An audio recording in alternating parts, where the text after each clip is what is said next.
Dito essas coisas, então, vamos continuar aqui.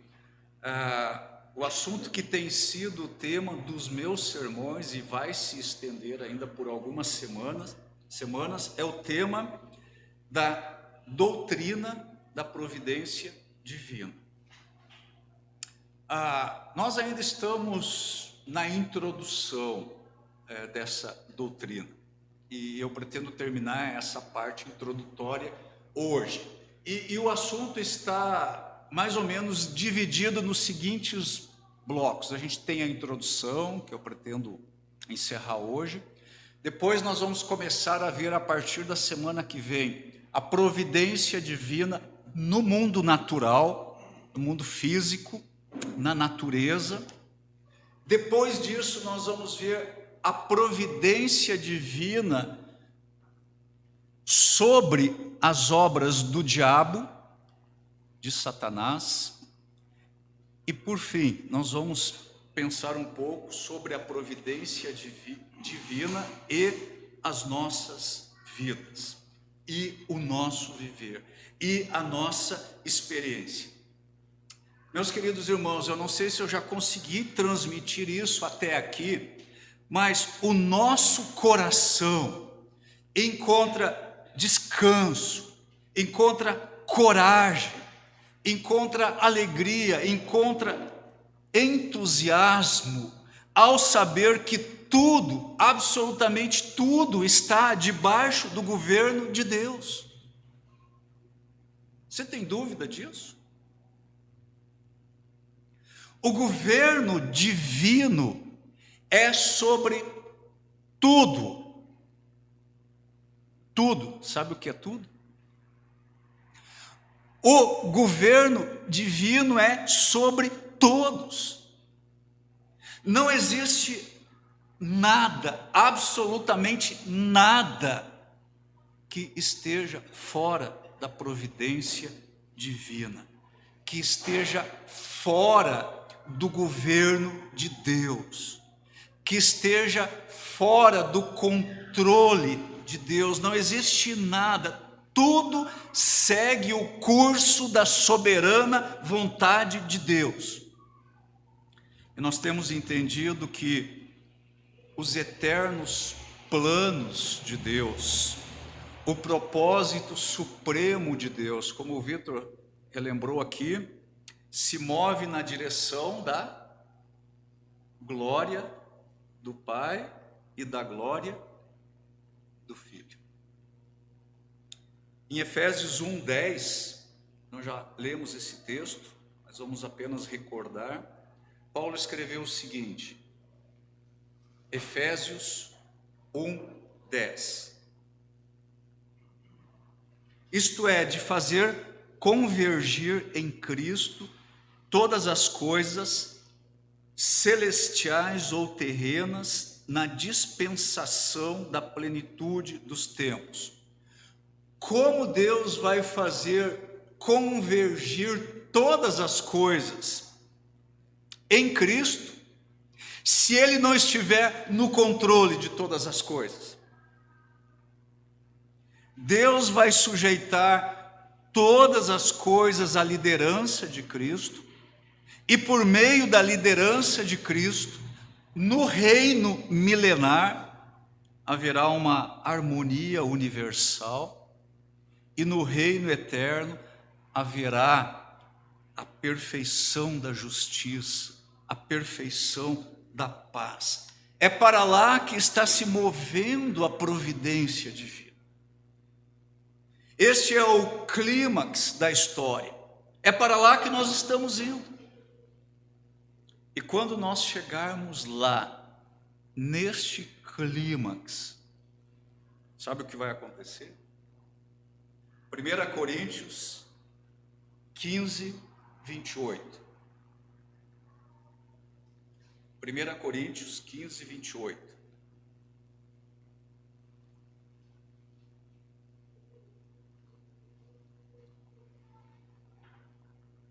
Escreve o apóstolo Paulo: quando, porém, tudo lhe estiver sujeito a Cristo. Como é que tudo vai estar sujeito a Cristo? Porque Deus está fazendo todas as coisas convergir em Cristo. Então, o próprio Filho se sujeitará àquele que todas as coisas lhe sujeitou. Como Deus Pai pode sujeitar todas as coisas ao Deus Filho? Porque Ele governa sobre tudo, a fim de que Deus seja tudo em todos. Então Paulo está dizendo aqui que Cristo estará sujeito a Deus Pai no final de tudo, e isso é algo que já foi designado dentro da Trindade. E isso tudo para a glória de Deus Pai. Isso aí é algo que já foi decidido na eternidade passada. Isso aí foi decidido pela providência divina. Você acha que tem qualquer possibilidade disso não dar certo? Nós sabemos que a extensão da providência divina, ela abrange todo este universo, abrange todas as criaturas, todos os poderes, autoridades, todas as coisas nos céus, na terra, as visíveis e as invisíveis. Deus exerce o seu governo sobre todos e sobre tudo. E é por isso que não existe possibilidade alguma de a sua vontade não se cumprir. Além disso, nós sabemos que o Deus Supremo, Ele cuida, Ele assiste, Ele providencia, ou Ele zela para que tudo aconteça conforme o planejado. O planejado pela providência divina. Então, a extensão da providência divina, pensando na sua abrangência, e a natureza da providência divina, pensando neste cuidado diligente de Deus, nos asseguram que o propósito de Deus está de pé. Ele permanece firme. Nós já lemos algo sobre isso no Antigo Testamento. Quero recordar você. Abra sua Bíblia em Isaías 46, 10. Isaías 46, 10. Deus fala o seguinte através do profeta: desde o início faço conhecido o fim, desde tempos remotos o que ainda virá. Digo, agora preste atenção, digo, meu propósito ficará de pé, e farei tudo o que me agrada. Meu propósito ficará de pé. Somente o Deus verdadeiro das Escrituras, este Deus em quem nós cremos, esse Deus que nós honramos, este Deus em quem nós confiamos, somente esse Deus pode anunciar ou prever o futuro na eternidade passada, e somente Ele pode executar tudo isso. Por quê? Porque Ele é Deus, porque Ele governa, porque Ele está no controle de tudo, e é por esta razão que a providência divina, ela vai ser universalmente triunfante. Não há o menor risco disso não acontecer. Deus que fez os céus, a terra, tudo que existe na terra, Ele vai ser glorificado pelos séculos dos séculos. Amém. Agora, por favor, abra sua Bíblia no Salmo 104. Nós vamos ler os versículos 31 a 34. Salmo 104, versículos 31 a 34.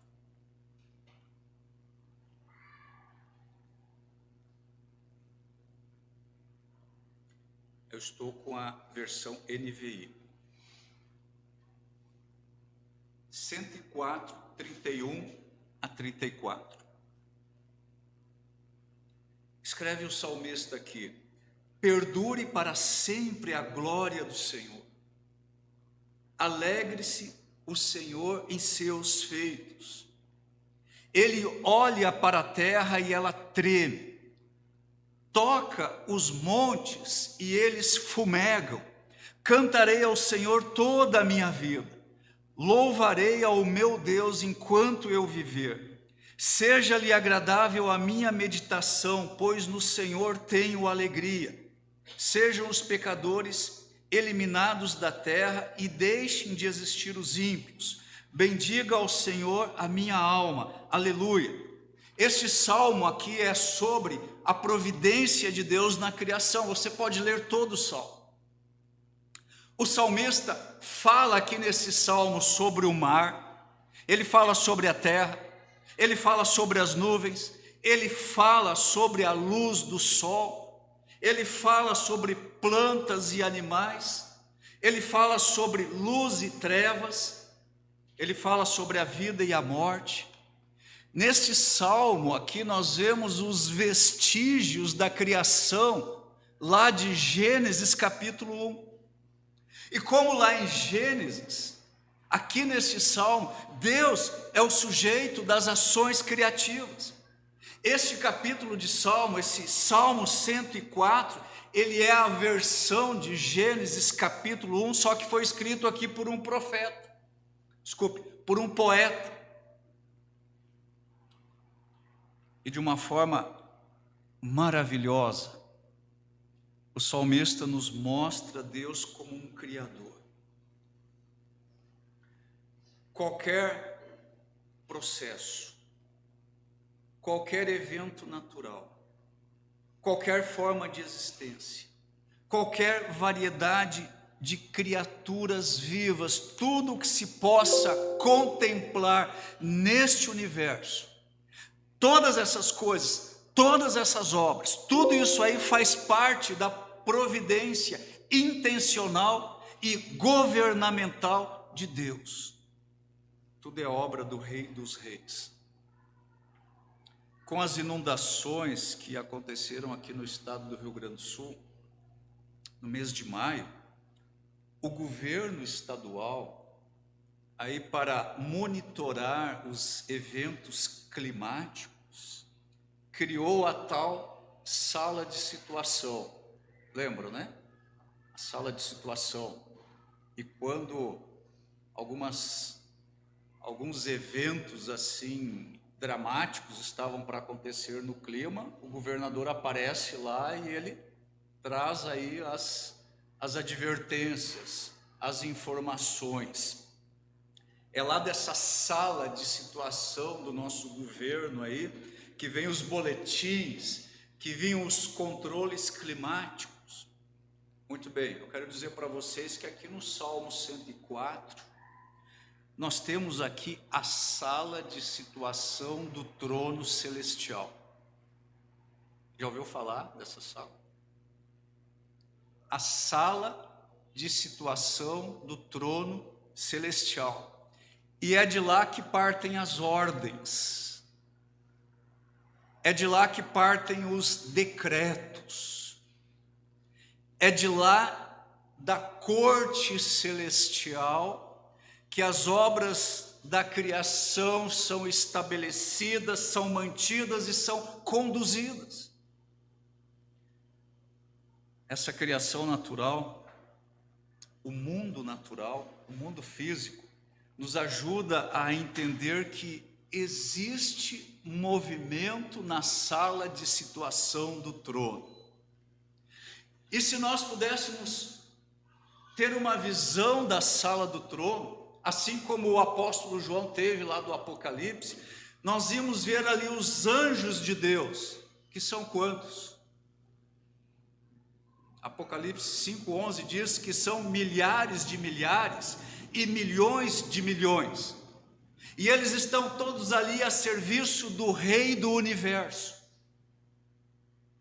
Agora isso nos leva aí para o versículo 24, Salmo 104, 24. Diz o salmista: quantas são as tuas obras, Senhor? Fizeste todas elas com sabedoria. A terra está cheia de seres que criaste. O nosso Deus, Ele é um Deus trabalhador. Na verdade, Ele é um grande trabalhador. Existe uma variedade nas obras de sua criação. Todas as obras foram criadas pelo poder de Deus. Todas elas revelam a sabedoria de Deus. O que diz aí o versículo? Fizeste todas elas com sabedoria. Sabe o que isso significa? E de novo, todas as obras foram feitas com sabedoria divina. Sabe o que isso significa? Significa que nenhuma obra poderia ser evitada. Significa que tudo era essencial. Significa que tudo foi criado sabiamente. Significa que cada obra se encaixa no seu devido lugar. Significa que cada obra atende a um propósito divino. Significa que tudo trabalha em conjunto para o bem.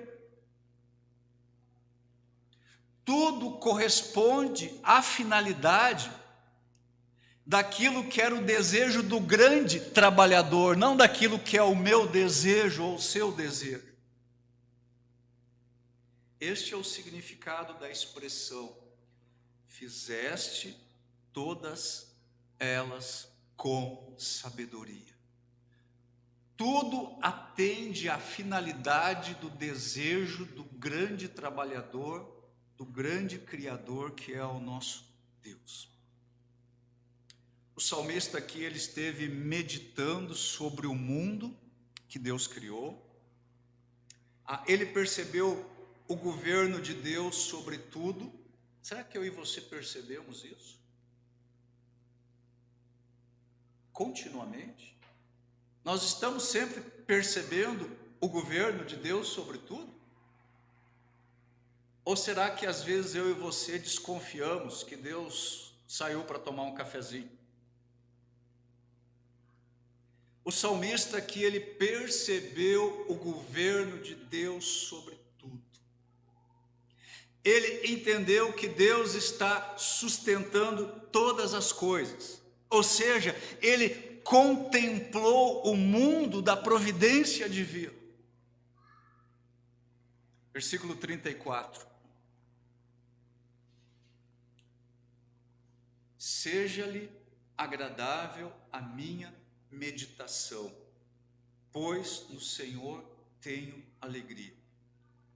Pergunta: qual foi o resultado da contemplação da providência divina por parte do salmista?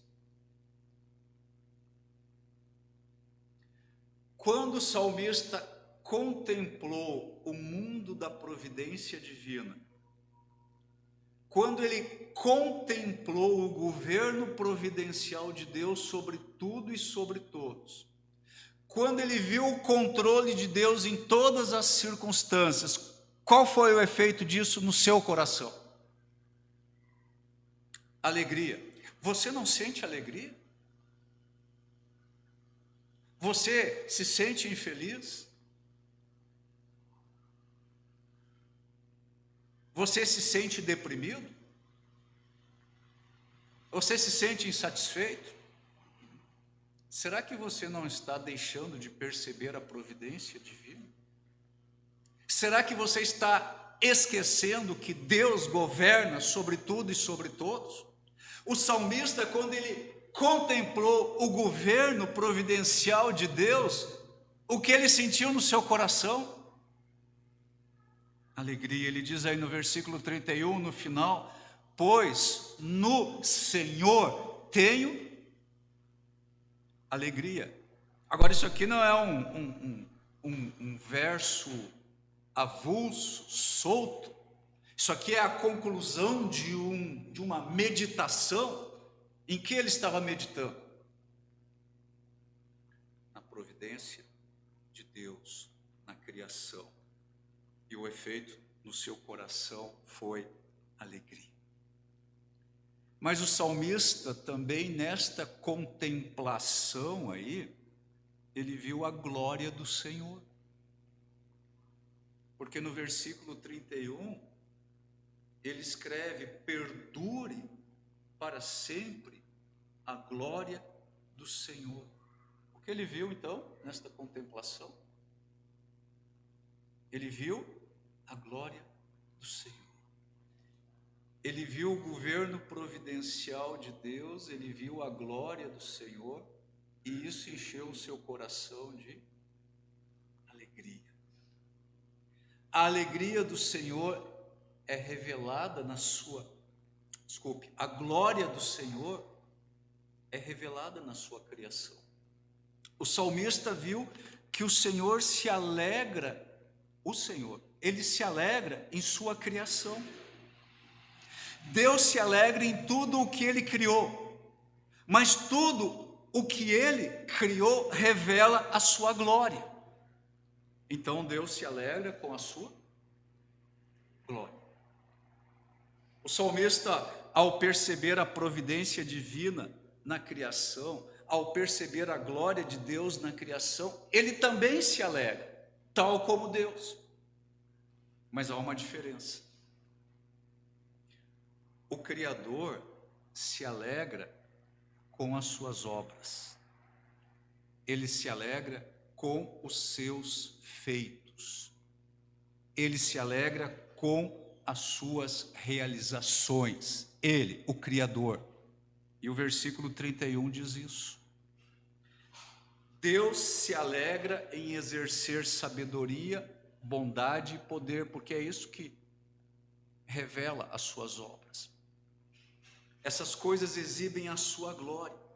Então ele se alegra em sua glória, Deus. Mas o salmista se alegra no Senhor. Versículo 31, final: pois no Senhor tenho alegria. A doutrina da providência divina, quando ela é corretamente entendida, ela produz alegria. E eu tenho para mim que muitos cristãos infelizes, o que é um paradoxo, muitos cristãos infelizes o são, porque não enxergam o governo de Deus sobre todas as coisas. Eles não veem a mão de Deus sobre todas as coisas.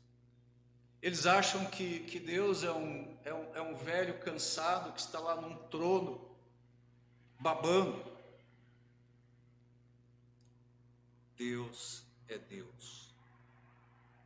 Ele está no controle de todas as coisas.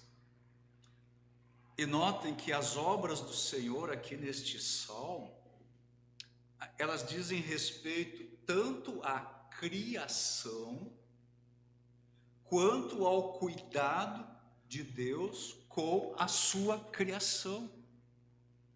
Então, notem o seguinte: cuidar da criação também é uma obra de Deus.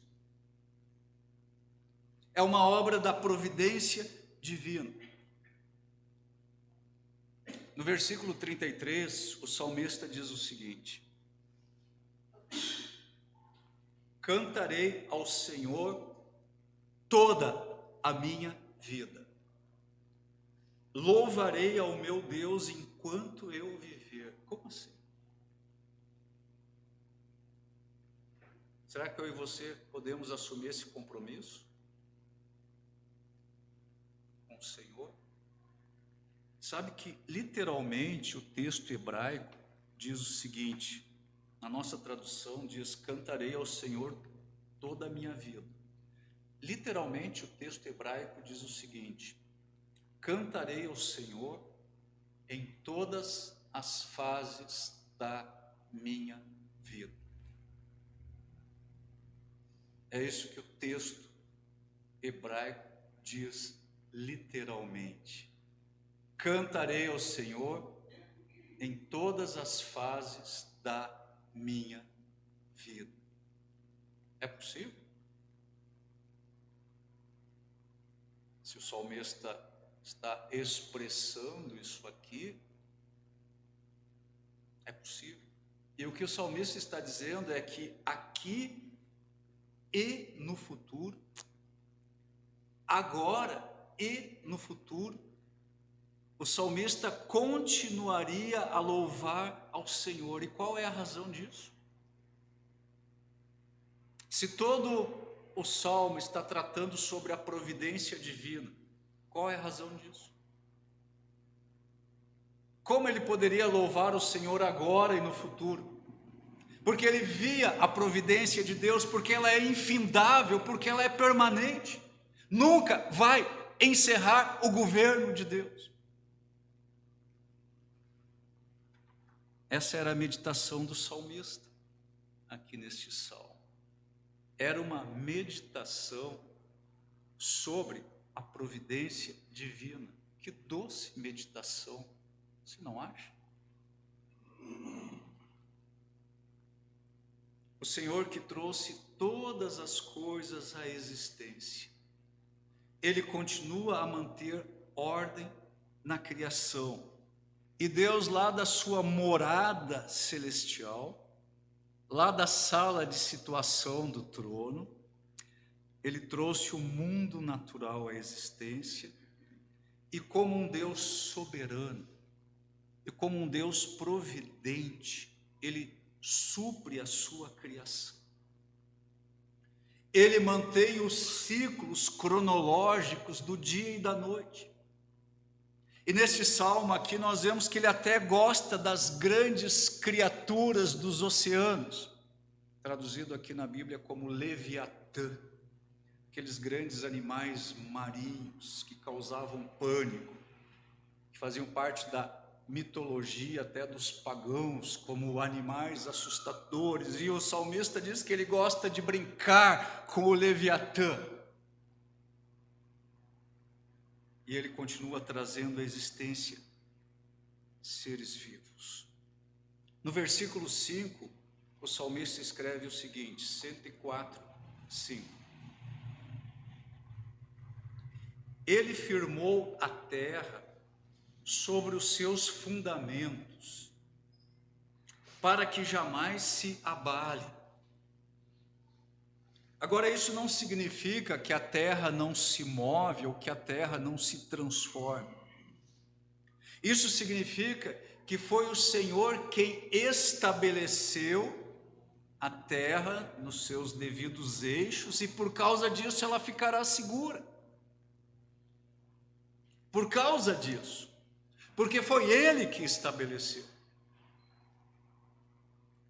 Ele diz no versículo 7, 8 e 9, diante das tuas ameaças, as águas fugiram, puseram-se em fuga ao som do teu trovão, subiram pelos montes e escorreram pelos vales, para os lugares que tu lhes designaste. Estabeleceste um limite que não podem ultrapassar, jamais tornarão a cobrir a terra. Meus irmãos, o Senhor mantém a ordem na terra. E o salmista diz aqui que existe até um limite que foi estabelecido para o mar. Tudo isso diz respeito à providência divina. E o salmista, ele encontrou alegria ao meditar nessas coisas. Ele viu a estabilidade do universo criado por Deus. Ele viu a abundante provisão de Deus para a sua criação. Ele viu a glória do Criador e ele se alegrou. Agora, dito tudo isso, vamos para Colossenses 1, 16 e 17. Colossenses 1, 16 e 17. Aqui o apóstolo Paulo diz: pois nele, Jesus Cristo, foram criadas todas as coisas, nos céus e na terra, as visíveis e as invisíveis, sejam tronos ou soberanias, poderes ou autoridades. Todas as coisas foram criadas por ele e para ele. Ele é antes de todas as coisas e nele tudo subsiste. Tudo subsiste, tudo foi criado por meio de Cristo. Tudo foi criado para Cristo. E aqui Paulo mostra que tudo foi criado para a glória de Cristo. Tudo o que Deus revela de si mesmo na natureza é revelado para a glória de Cristo, para a nossa alegria e para o nosso desfrute.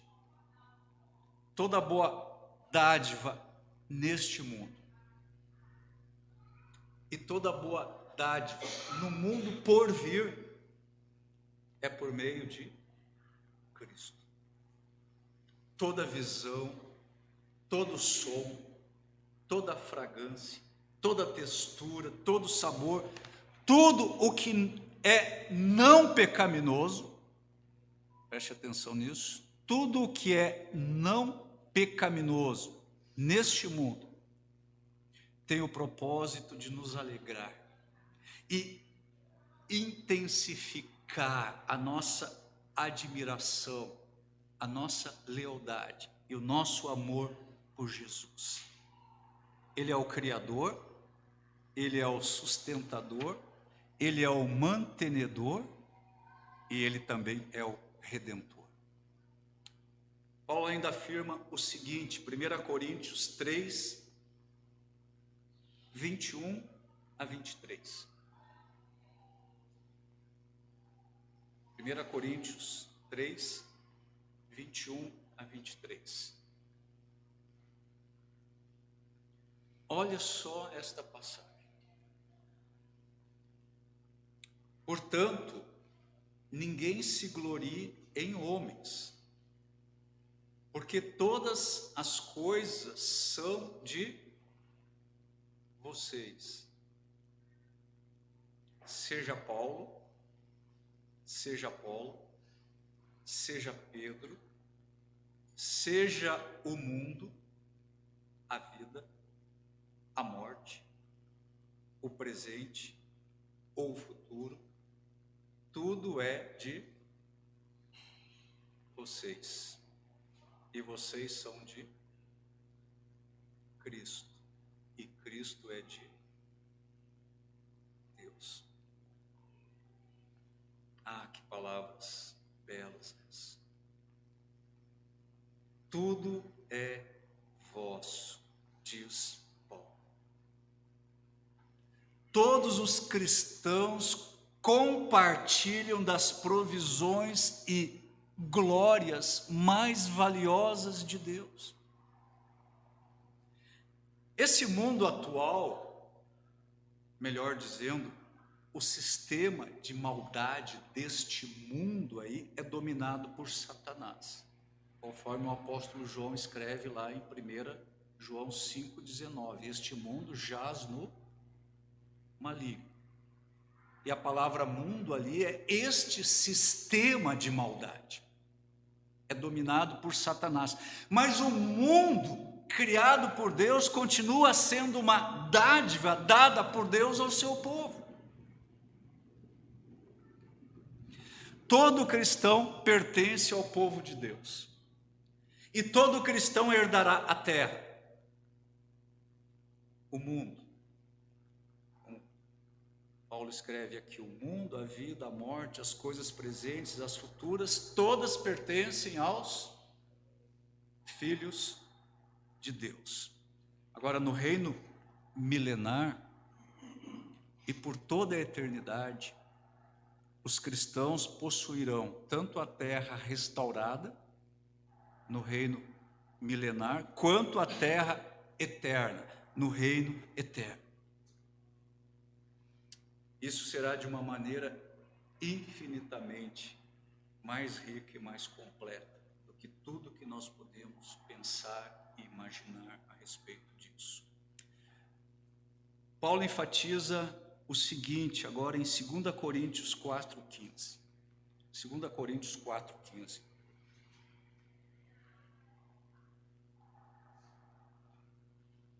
Escreve Paulo,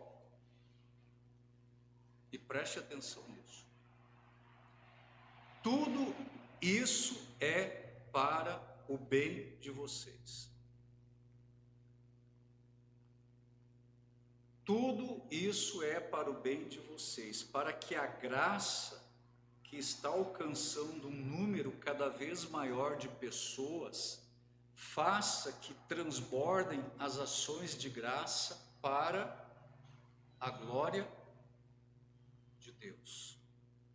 Algumas traduções dizem o seguinte, onde nós lemos: tudo isso é para o bem de vocês. Algumas traduções dizem o seguinte: porque todas as coisas são por causa de vocês. Outra tradução diz o seguinte: todas as coisas existem por amor de vocês. Agora, não sou eu que estou dizendo isso. E certamente Paulo não escreveu isso com a intenção de afagar o nosso ego egoísta. Mas existe essa realidade.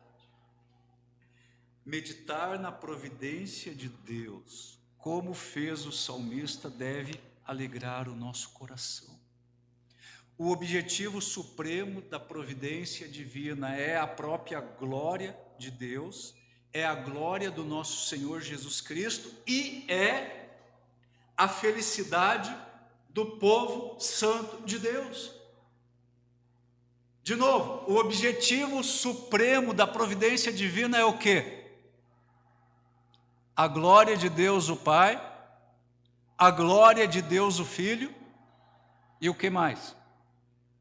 E a felicidade do seu povo santo, do seu povo escolhido. Tudo é nosso, diz o apóstolo Paulo. E nós somos de Cristo, e Cristo é de Deus. E eu creio que é por isso que, na sequência disso que Paulo escreveu aqui no versículo 15 deste capítulo, ele vai dizer o seguinte, nos versículos 16 a 18. Versículo 16.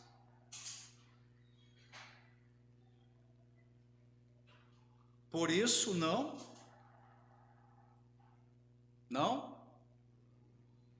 desanimamos. Lembra que ele disse? Tudo é vosso, todas as coisas existem por amor de vocês. Por isso, não desanimamos. Embora exteriormente estejamos a desgastar-nos, interiormente nós estamos sendo renovados dia após dia. Agora pasme. Pois os nossos sofrimentos, leves e momentâneos. Quem está escrevendo isso? Paulo. Você acha que os sofrimentos de Paulo foram leves e momentâneos? Ele não achava isso. Se você acha que o seu sofrimento é pesado demais, está durando muito tempo, talvez tenha que meditar um pouco na experiência de Paulo. Pois Paulo diz: os nossos sofrimentos leves e momentâneos estão produzindo para nós uma glória eterna, que pesa mais do que todos eles.